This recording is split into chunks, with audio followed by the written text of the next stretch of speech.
everybody. It's Regan Sample, real estate agent with St. Vrain Realty in Longmont. And today I'm talking with Beth Erlander, who's a psychotherapist and a grief coach. So thanks for taking time to be here with us today. And I just wanted to first ask Beth, just tell us what that is, because before I met you, I hadn't met someone who is a grief coach. Yeah, it's actually kind of a funny term to be a grief coach, but so I'm trained as a psychotherapist, and I've been doing that for about, I think I'm in my 22nd year, just getting really personal with grief myself. And I learned what it was like from the inside. Sure. And I realized that a lot of people need support with the grief process, because it's like you're put in the wilderness you're plopped out in the middle of nowhere, and you don't have a map, you don't have provisions, you have nothing, life is totally different and totally upside down. And so I call myself a grief coach because that's a catchy thing to be a coach. Sure.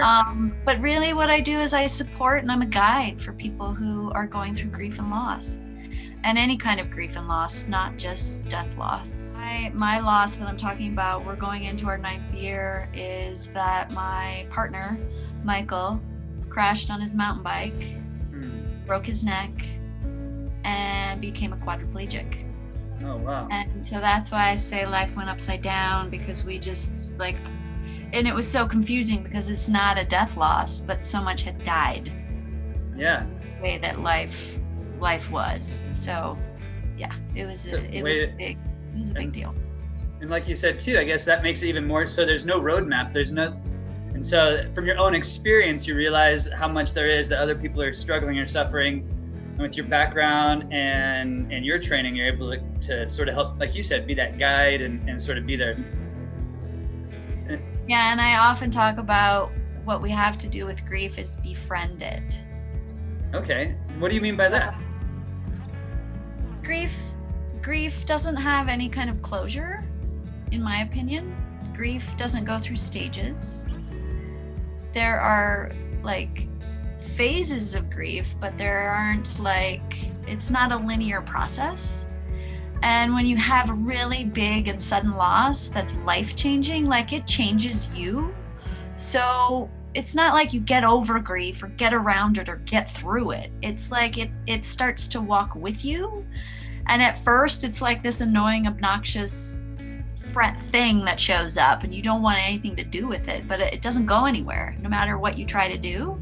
So eventually you just have to surrender and be like, all right.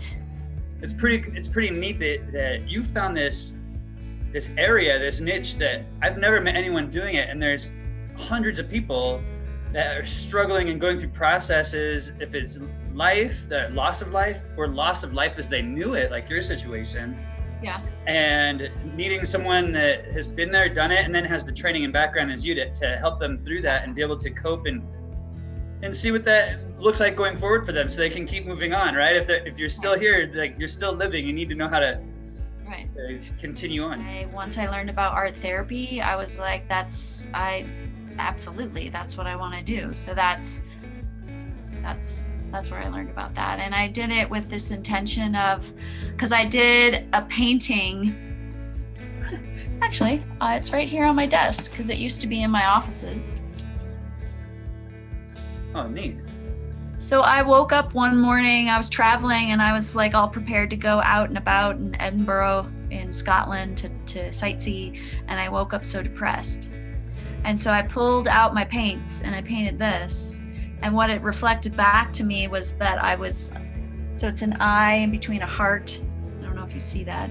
Yeah. And the paint started dripping, and I was like, I'm sad. I'm sad because I left my community and I miss them. And as soon as I painted that and had that reflection back to me, I remember thinking, I'm just grieving because I miss the people I was just with for 6 months or whatever. Yeah. And I was able to feel better, and I could go out on the town. And so that's when I was like, could I learn how to do this to help other people? Anyone that's feeling anything like that, grief on anything, depression, sudden change in life, something's happened. I've got a little nephew, single-digit age nephew who's going through treatments for brain cancer. So there's things besides loss of life there's that change of life, there's the change of routine, there's injuries, there's things that happen. And I think anyone watching this knows somebody going through something, and they don't have to do it alone. They definitely can check out your website, get in touch with you, and you can help people around the world. Not necessarily if they're out of Colorado as a licensed psychotherapist. I'm really glad to have met you and be able to share your story and let other people know about you out there too, because people need a resource like you. And especially like we've said, with the technology these days, they can access your group, they can have these virtual meetings or even like the walks.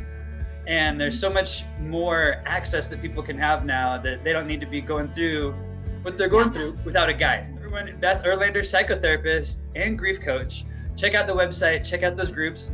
And, you don't have to go through all the stuff that you're going through on your own. And grief isn't just loss of life. It's changes that happen that we all hold inside. So thanks again. And thanks for watching.